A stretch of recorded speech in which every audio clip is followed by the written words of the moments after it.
out and do two things today, just give you a brief update on where things stand with this Democrat shutdown, and then to reiterate once more, present the simple facts about what we're facing. This is necessary because the Democrats have a full-out assault to spin the facts and try to pretend as though they are not what they actually are. And some of the mainstream media are participating in this as well. I was giving our leadership press conference yesterday, and in mid-sentence, I was cut off by one of the networks, CNN. I hope you'll stay with us for a few more moments, because what I was about to say before they went to try to disclaim my remarks was I was about to point to the very page in Chuck Schumer's counter-proposal continuing resolution that proves the very fact that we've been stating. So let me go through that very quickly so everyone here has no question. And I want Chuck Schumer and Elizabeth Warren and AOC and everybody else who's been trying to spin this truth to watch and try to refute what I'm about to show you. Now, here's a visual aid, okay? This is the bill.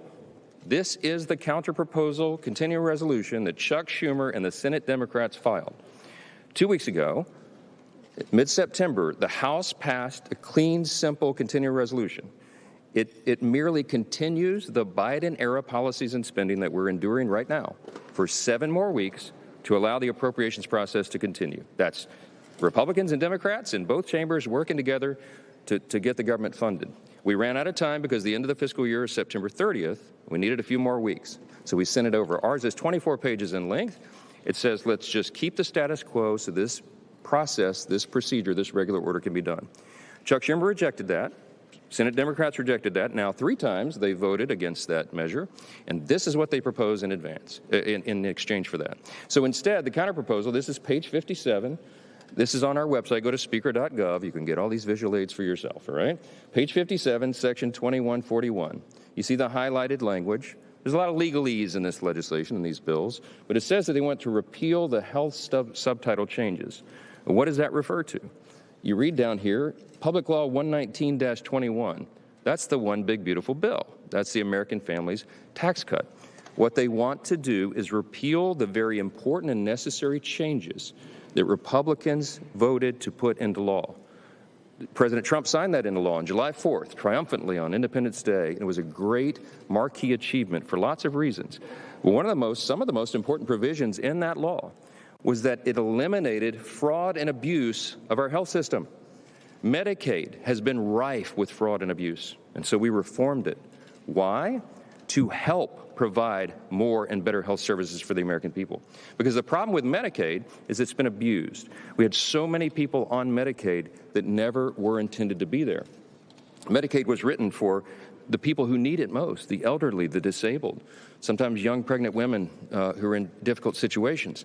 But the resources are being drained. You know why? Because there was 2 primary categories of people that should never have been there in the first place. One was able-bodied young men who are riding the wagon who should be working. We got them back to work. And the other thing that we focused on was the illegal aliens. By the CBO's estimate, about 1.4 million illegal aliens were receiving Medicaid benefits that were intended only for U.S. citizens that met the categories I just described. They were gaming the system. They were cheating the system. And what that means is that less resources were available for the people, the Americans who actually needed it most. So we did the common sense thing, the right thing, the just thing, and we put it in the law, and the president signed that, gladly signed it into law. They want to repeal it. They want to give those resources back to illegal aliens. That's exactly what that highlighted language means. On this exhibit number 2 over here, I feel like I'm back in court. Exhibit number 2, okay? This is the specifics of what that would mean. When we say they want to give $200 billion back to illegal aliens, these are the specifics. If you read the legalese here in the language in the bill on page 57 and what follows, that's what it's talking about. These are all the various provisions in the chart over here. Those are listed in millions. So you see the final total there, $192.8 billion of your hard-earned taxpayer dollars that Chuck Schumer and the Democrats want to give back to illegal aliens. That's a fact, and nobody can refute it. Now, look, what we've done is very simple. We sent over a continuing clean resolution. This is standard practice around here. And all the Democrats who are voting against it in the Senate right now, every single one of them have given impassioned speeches about how you must pass continuing resolutions, you must pass CRs, You should never shut down the government because it's dangerous and destructive and selfish and wrong. Well, suddenly they've changed their tune. We're playing, I invite you all after the press conference to go by the Speaker's office in the hallway there, and you can see the highlight reel of all of them saying this passionately, as recently as March of this last year, when Chuck Schumer led his caucus to vote for the same CR. They did it 13 times during the Biden administration in the previous 4 years, but suddenly they won't do it. So everybody has to ask themselves why. It has nothing to do with health care. The subsidies that they're saying is the issue is not the issue. That is an issue for the end of the year. December 31 is when that expires. So Congress has 3 months to negotiate that. Certainly we could work on it in the month of October to find some consensus and figure that out, what reforms there may be necessary to make all that happen. Republicans are committed to the health care of Americans. We have already proven that we are making health care more efficient and effective and more available so that we can bring down cost and premiums and improve quality of care. We put the goods on paper. We're doing that. And the CBO analysis that came out August 25th said that these changes that we put in our bill are doing exactly that. The Congressional Budget Office is not a Republican shop, as you all know.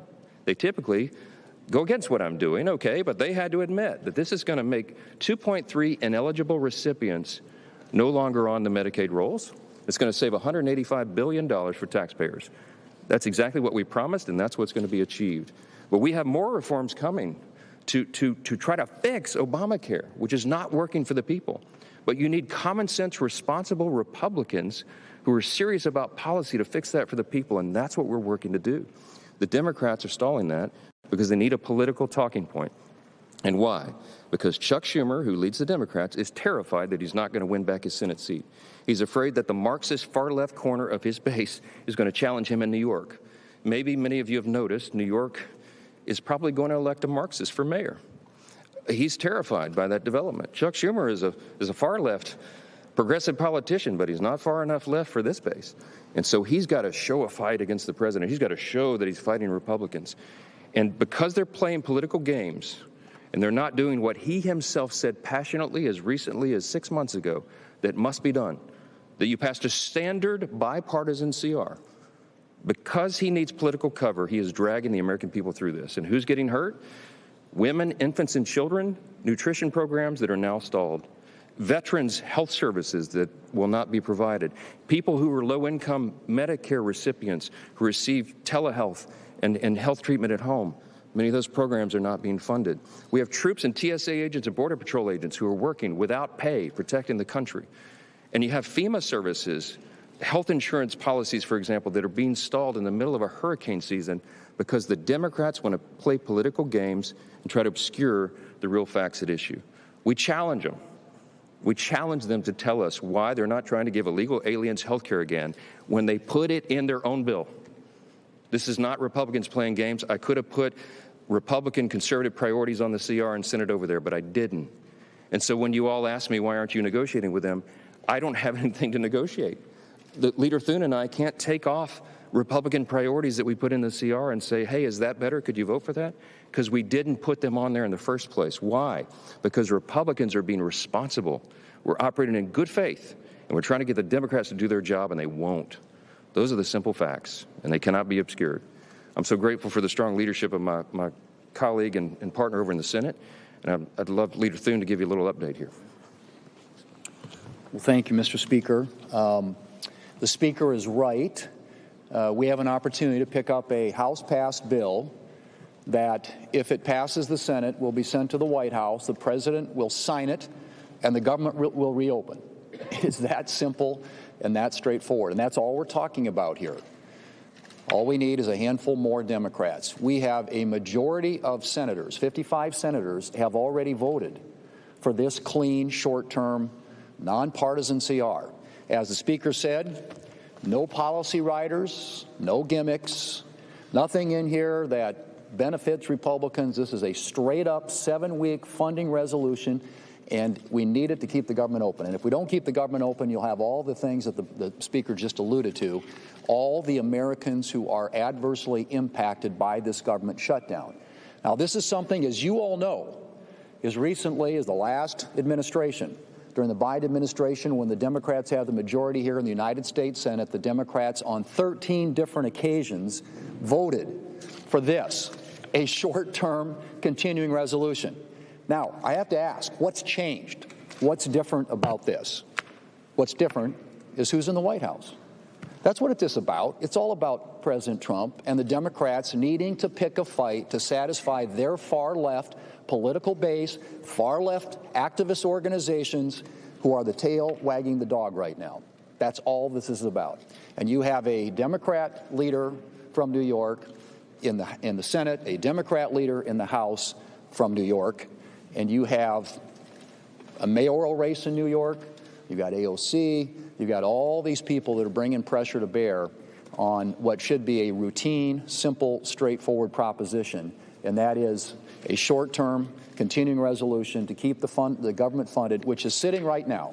This is sitting at the Senate desk. We will have a vote another hour or two, and it'll be the fourth time that Democrats will have an opportunity to vote to keep the government open. Now, at some point, reason, good sense, common sense has to take effect here, because that's really what this is. They brought to us, and the Speaker alluded to all the impacts on illegals and free health care programs in this country, a bill loaded with $1.5 trillion in new spending, which includes all these provisions. And they want to load that onto a 7-week continuing resolution to fund the government. Now, what's happening right now when the government is shut down, all the things that we could be doing, the defense authorization bill, which benefits every congressional district, every state across this country, is languishing right now because we are shut down. The other appropriations bills, we have people in the Senate, both Republicans and Democrats, and frankly, Democrats, I think, especially, because they haven't had a chance to be heard in the appropriations process for a really long time. Because when Chuck Schumer ran the Senate, we didn't do appropriations bills. We didn't put them on the floor. They marked them up in committee, and then they died. And then he wrote it behind closed doors in his office. That's the difference. We are opening this process up, and one of the things that's not getting done while the government is shut down is an appropriations process that allows us to fund the government the old-fashioned way in the light of day. We aren't working on permitting reform, which should be a bipartisan priority. We aren't working on a farm bill. We got a lot of farm policy this summer in the Working Families Tax Cuts bill, but there's more to do there. Those should be bipartisan things that we could be working together on, along with appropriations. All those things aren't getting done right now because the Senate Democrats have chosen to shut the government down. They have an opportunity, a fourth time today, to vote to open up the government and to allow us to do the rest of the work that the American people expects us to do. They have taken hostage the federal government and, by extension, the American people, who are the only losers in this. Everybody's talking about who wins and who loses and who gets the blame. That's not what this is about. This is about what's doing in the best interest of the American people. And what's in the best interest of the American people is keeping the government open and operating so it can continue to work on their behalf. A few questions? Yeah, right. Are you at all concerned that this decision by the administration to block some of these infrastructure projects, to take some of these blue states and target them, that could backfire on the momentum you guys have to try and break the stalemate and open up the government? So the question is about the executive and the White House and what they're doing in this situation. Everybody needs to understand how this works. When Congress decides to turn off the lights, to shut the government down, it shifts the authority to the executive branch. That's how the process works. The person who has decided to put the White House in that situation is Chuck Schumer, who leads the Democrats, the 44 who keep voting to keep the government from opening up. They're voting to shut it down. So what happens in that situation? Whoever is the president, whoever is sitting in the White House, and their staffs at the Office of Management and Budget are given an unenviable task. It's a regretful situation. They have to then determine, since the spigots have been effectively turned off and there's no more money coming in, they have to then prioritize, triage effectively, federal spending. They have to look at all of that and say, which things are deemed essential and which are non-essential, which priorities, policies, and personnel must be kept to keep the government operating, and which are less of a priority. So whomever is sitting in the White House gets to then apply their lenses of review. We happen to have a Republican, a conservative administration. We're very grateful for that. We're limited government conservatives. We think the government's too big. We think the federal government is too big. It does too many things, and it does almost nothing well. And so it serves the taxpayers to send less of their hard-earned money to Washington and keep more in their pockets. That's what we're advancing through the One Big Beautiful Bill and all the legislative priorities that we achieve. But see, sometimes Democrats, not sometimes, all the time, Democrats don't agree with that because they love big government. I mean, listen to them. They want the government to control every aspect of your lives, and they need all of your hard-earned dollars to do that. In fact, they'd like to take them all. That's what the socialists are arguing for. That's what the Marxists believe. We believe the opposite. So here's this situation. Here's the president, the current occupant of the White House, that's been given this opportunity by Chuck Schumer. And he's a limited government conservative. He's looking at that and saying, gee, you know, this is inefficient, this is ineffective. And we'd never get Democrat votes to limit that because they never vote to limit government, ever. It's against their religion. But he has that opportunity now to say, this is a program that would serve the American people if it were not funded, because government would be more efficient and effective, and that serves everyone. So they're going to make those decisions. Now, are they taking great pleasure in that? No. Is he trolling the Democrats? Yes. I mean, yes, because that's what President Trump does, and people are having fun with this. But at the end of the day, the decisions are tough ones. And I've met with him. I talked yesterday at length with Russ Vought, who's the director of the Office of Management and Budget. Russ takes no pleasure in this. Russ wants to see a smaller, more efficient, more lean, effective federal government as we do, but he doesn't want people to lose jobs. He doesn't want to do that, but he has, that's his responsibility. So he's very carefully, methodically, very deliberately looking through that to see which decisions can be made in the best interest of the American people. That's his obligation, and that's his real desire. The president takes no pleasure in this, but if Chuck Schumer is going to give Donald Trump the opportunity to determine what the priorities are, he's going to exercise that opportunity, and that's where we are. Chad. Square something for me here. How could you say that they take no pleasure in this, and then the next minute say, oh, they're just having fun and trolling people? This is a government shutdown. On one hand, you say this is very serious, that people's jobs are on the line. On the other hand, you say, oh, this is just fun and games and they're trolling. So the effects are very serious on real people, real Americans. We support federal employees who do a great job in all these different areas, but what they're trying to have fun with, trying to make light of, is to point out the absurdity of the Democrats' position. And they're using memes and all the tools of social media to do that. Some people find that entertaining, but at the end of the day, the decisions are hard ones, and I'm telling you, they're not taking any pleasure in that. Yes, Jake. It's the Democrats are saying they would like you and the leader to put in writing that you want, how you'll handle the Obamacare stuff. So Jake is asking the Democrats' latest demand. Apparently, I haven't heard that, but they want us to put in writing how some of these unresolved questions will be resolved. Here's the problem. Some of the issues that they're bringing to the table and they're demanding immediate, easy answers for are not easy answers, and they take a long time to deliberate. That is the process. This is a deliberative body and a very large one. We got 435 over there and 100 over here. We can't snap our fingers and he and I and two other leaders in a room go, oh, well, this is the resolution. That's not how it works. So what we're trying to do to buy the extra time to get to November 21st is to give both chambers and this whole body 7 more weeks to figure that out. So it's not an easy solution. They know that very well. They know it as well as we do. But they're using that as a red herring because they want to drag this along so they can get political points. Yes.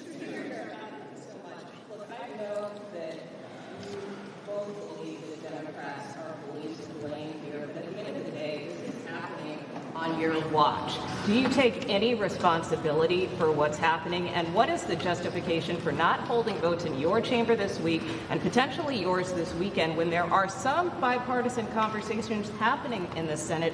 Why not just stay here and work this out? I'll give you my quick answer. I'll yield to the leader, but my quick answer is very simple. The House did its job. The House sent a bipartisan, very simple, very conventional 24-page continuous resolution to keep the lights on, and we sent it over, we passed it, and it's been rejected by the Senate. So the House will come back into session and do its work as soon as Chuck Schumer allows us to reopen the government. That's plain and simple. Leader. Right. Well, and as I mentioned, all the things we aren't doing, right? So we're in a shutdown posture here because of Senate Democrats. There is united support, House Republicans, Senate Republicans, a few Senate Democrats, the President of the United States in support of keeping or opening the government back up. And right now it's being blocked by the Senate Democrats. And all it takes, as you point out, is a handful more. We get 4 or 5 more votes, and we can actually pass this thing. And there are discussions going on with our colleagues on both sides of the aisle. But at some point, they have to take yes for an answer. I mean, the things that people want, and I don't disagree with this at all, is a normal appropriations process, putting bills on the floor, getting conference passed bills on the floor of the House and Senate so we can actually fund the government the old-fashioned way. And I'm all for that, and we've made that very clear to them. We can't make commitments or promises on the COVID subsidies because that's not something that we can guarantee that there are the votes there to do. But what I've said is I'm open to having conversations with our Democrat colleagues about how to address that issue. And I think that but that can't happen while the government is shut down. I mean, we've got to open up the government. And with respect to our schedule, like I said, I don't know how many times you're going to give them a chance to vote no. And hopefully over the weekend, they'll have a chance to think about it. And maybe some of these conversations start to result in something to where we can start moving some votes and actually get this thing passed. But there's nothing to be gained at this point by negotiating something that there's nothing to negotiate. I mean, I think that's essentially where we are. This is, again, a straightforward, simple solution to keep the government open.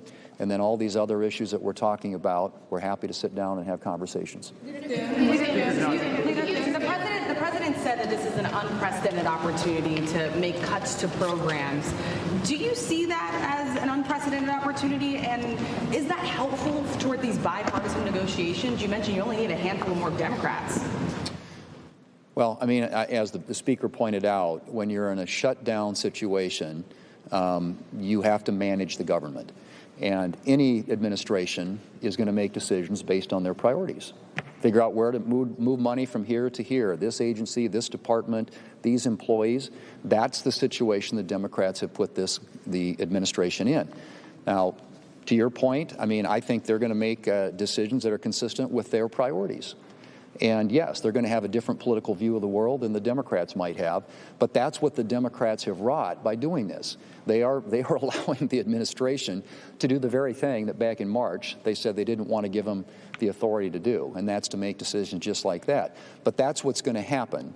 And again, why I'm at a loss to explain the strategy behind this, other than it generates contributions and activist energy support from the far left of the Democrat Party. If you're a Republican or a Democrat here in the Senate or in the House for that matter, who actually wants to get results and get things done, you're losing that opportunity by keeping the government shut down, and you're also handing the administration an opportunity to do things that probably in most cases you're not going to agree with.